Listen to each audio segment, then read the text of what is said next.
I can't find the exact cable that I had, but I've got this black one.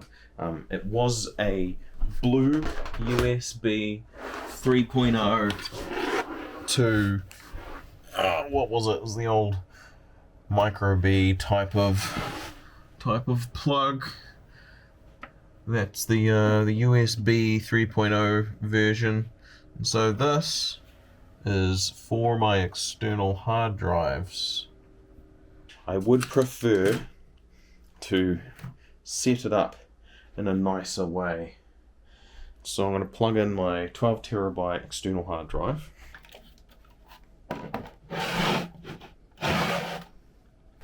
And with that plugged in, I can go through and do a quick backup of all of my footage and content. I guess, because I was moving, I didn't log in and access my online storage with this stupid website called Digo. I hate this company because I spent a lot of money on them to pay for 50 terabytes of online storage for a lifetime, and then after about a year of use, they changed all of the they changed the details of the contract and made it so you could only store files that were a maximum of like 5 gig or maybe 10 gig or something like that. I deal with files that are like 50 gig to 100 gig. That's why I paid for such a large amount of storage. I haven't accessed it in maybe 2 months, maybe even 3 months, and now everything is gone. Update, as I'm editing this video, I've just logged into my Digo account and all my files and stuff are back. I've been in contact with customer service and let them know the details and stuff. They never actually emailed me back, but they have gone and restored my account and my files. That said, there is still the general restriction of file size that I can upload to it, nothing bigger than, I think, something like 4 or 5 gig. So I'm obviously not the biggest fan of this service, but I am grateful that they have returned my files to me, and I will be downloading the things that I don't have a second backup copy of. Mail time! I said that in a weird way. Package in a package. The smallest of the packages contains... this is a very small Bluetooth... Is it a Bluetooth amp? Well, it's at least a Bluetooth receiver board. Not sure if it's an amplifier in it. I had an idea for that project, but I don't know if I'm actually going to do it. And then I got 2 packets.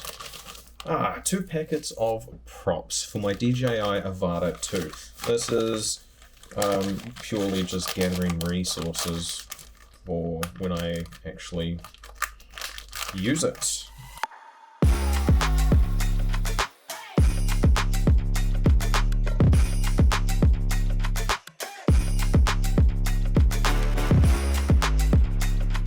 I know this shouldn't be hindering me, but not having a chair here has made doing things really difficult.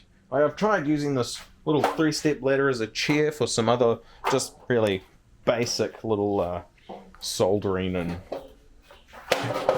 altering of electronics and stuff that's really not interesting enough for me to show.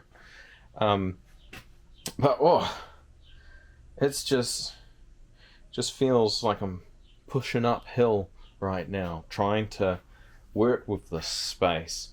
I mean, I kind of know what I need. I need 2 more shelves of ideal type and a chair. And then I'll be able to put on the shelves, all these little things like that, and my little boxes of electronic components and resistors and stuff, and that should be in there. But I don't know. I just feel so hindered that I'm basically stagnant right now, and it's mildly frustrating. but I guess it sort of is what it is. I know this shouldn't be hindering me, but not having a chair here has made doing things really difficult. I've tried using this little 3-step ladder as a chair for some other just really basic little soldering and altering of electronics and stuff that's really not interesting enough for me to show.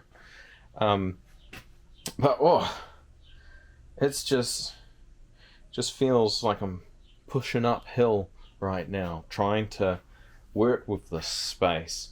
I mean, I kind of know what I need. I need 2 more shelves of ideal type and a chair, and then I'll be able to put on the shelves, you know, all these little things like that, and my little boxes of electronic components and resistors and stuff, and that should be in there. But I don't know. I just feel so hindered that I'm basically stagnant right now, and it's mildly frustrating. But I guess it sort of is what it is. I do have a mildly, really specific idea of what I want to do for the computer here. It's probably going to be in that corner. I don't want it locked in on the wall, not able to move, but I also don't want it to be something that you can pick up and take away. It's something to be locked in place, but movable. So I'm thinking I'll attach some sort of arm thing here so that I can move it around a little bit in case it gets in the way or something. And then, you know, have a little loom of cables come down to plug into the screen. And I've got this mouse here, which has the ball in it as a trackball, so you don't have to move the mouse around. But I will also double up and have a normal mouse and keyboard. I'll probably actually put a little USB hub down so that I can easily just plug things in and out, which will also help for removable media, you know, USB hard drives or something. But other than that, the main thing I really want to do is just add a shelf here so that I can spread out all of my stuff so that I'm not having to dig through these boxes and potentially even damaging things just from how rough I can be going through the boxes, just trying to find the one thing I'm looking for. I spent like an hour this morning just searching for one little box that I never ended up finding. So would like to get a start on that, but I am happy that I've finally got power in these locations. I have started doing soldering and stuff again, which is great. Now I just need to be able to find the components that I'm looking for so that I can actually work on the projects that I want to work on.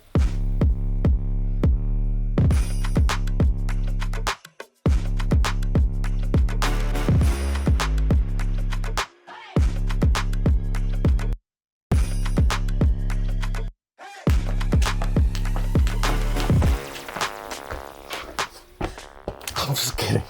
I don't do all that. I'm far too lazy. This is just an extension cord.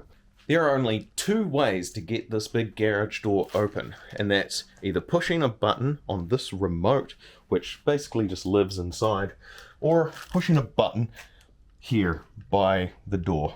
And that gets kind of annoying sometimes, because sometimes I'll come out of the house right up to the garage door without pushing the button first and not have my keys on me, so I can't just walk in this door here. And so I've got to go back inside to push the button. But I've always got my phone on me. So, obviously, you know where this is going. It's time to program a little microcontroller so that I can remotely open and close my garage door. Because I'm lazy. Right now, I'm just doing some reconnaissance. Just sort of watching the door go up and down, analysing little bits about it, seeing where some ideal places are to put the sensor. I need to know if it's open or closed. Initially, I had the idea where I could attach a potentiometer to the danger worm that helps you open the door. But long story short, it ended up easier to just not. Okay, so it looks like these two pins here are what I need to short in order to trigger this to start the door moving. Only issue is that it is 18 volts DC but has 46 volts AC going across it. So I don't really have any circuits or anything that's able to convert that into something a little more usable. So I think I'll just use a relay to trigger that. And here's the power lead. It goes up over here, and it just plugs in to a really long extension lead that's like being coiled up, and just plugs into there. So that lead sucks. So I'm going to replace it, and I'm actually going to put a multi-box up here, and then this is probably also where I'll get the power for the lights when I set up the lights. Now, that'll also enable me to put a little 5-volt phone charger, essentially, up here, which will power the ESP8266 that will be able to trigger this thing. And in this box of stuff, here's an old multi-box. Oh, this has got 6 on it, though. This is a bit overkill for that job.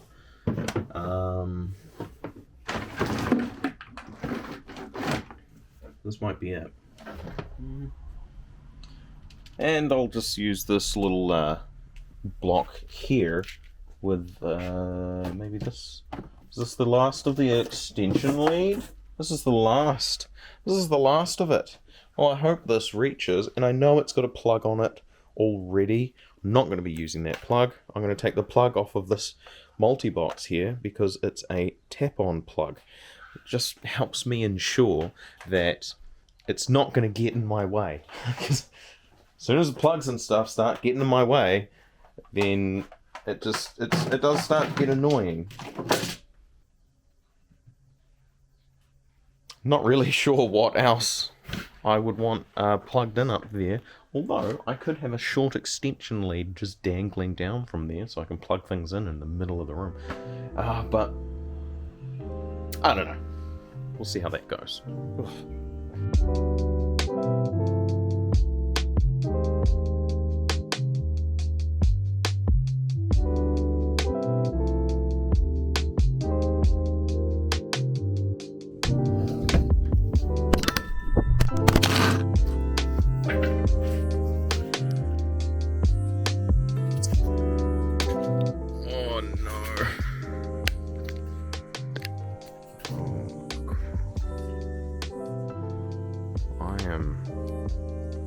Sorry. Short story, the camera fell down, broke itself, so I fixed it with a hammer, and now it randomly turns off and doesn't quite work properly. But by the end of the video, I do manage to more properly fix it. This camera's suddenly become a mission to work with. But that aside, I have finished running this cable. Now, I have put a little bit of tape here just to keep it here in line with this, rather than actually nailing it to the wall. But then I've followed this up, gone and up there, nice and tidily up the wall. You're not even following.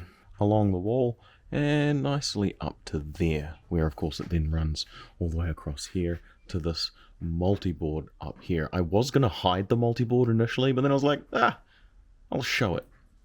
So the main thing I'm going to be doing now is removing this potentiometer, adding in this relay, which is what will trigger the door open and closing mechanism, and that will be run off of this little transistor, because of course I can't run it directly off of a pin. 5-volt relay, 3.3 volt pins. So there's that slight difference. It does also mean that wiring is going to be easier, because before the idea was that the relay would be down here at the motor end, and then I'd have to put the circuit and the potentiometer down right over at the door so that it was able to detect when said actions happened. So things have gotten simpler. Now, using my multimeter, I'm able to just quickly test and see where this reed switch actually needs to be. Alright, I think I've figured out the positioning that I'll have.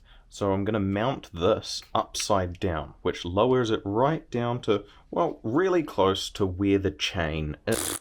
Actually, I didn't decide where it was going to go, but I did get distracted pulling apart the motor and just having a good look around inside of it. It gave me a couple ideas that I decided not to action. Moving on, I took the time to build this circuit, which consists of 3 reed switches and a relay to trigger the door. And here we have it, freeform circuit, so there's no circuit board or anything that I've added, so we've just got things sort of floating in place. I'm going to chuck a touch of hot glue on it purely for protection. It's not actually going to do anything about the rigidity or dodginess that this looks. And then I can easily just plug it in via USB and a phone charger and power it up. After lathering the circuit in hot glue, allowing it to be conductively safe at least, I then zip tie on these magnets that will activate the reed sensors, placed here, here, and here. Side note, I travelled out of town for the weekend, so this was actually put on hold.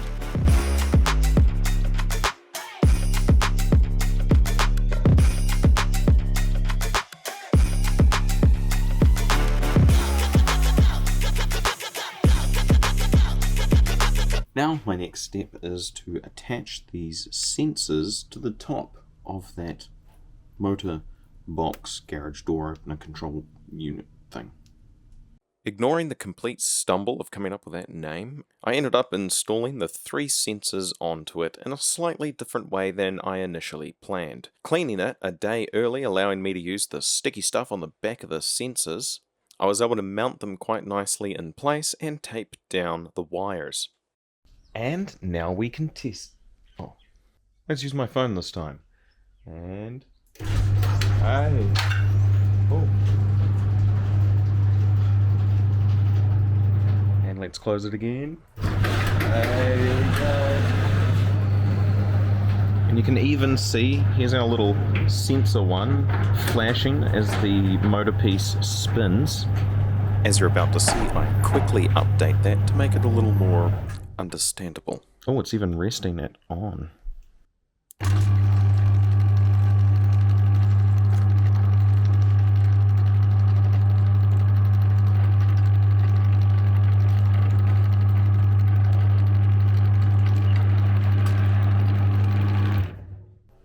Well, this is a big package.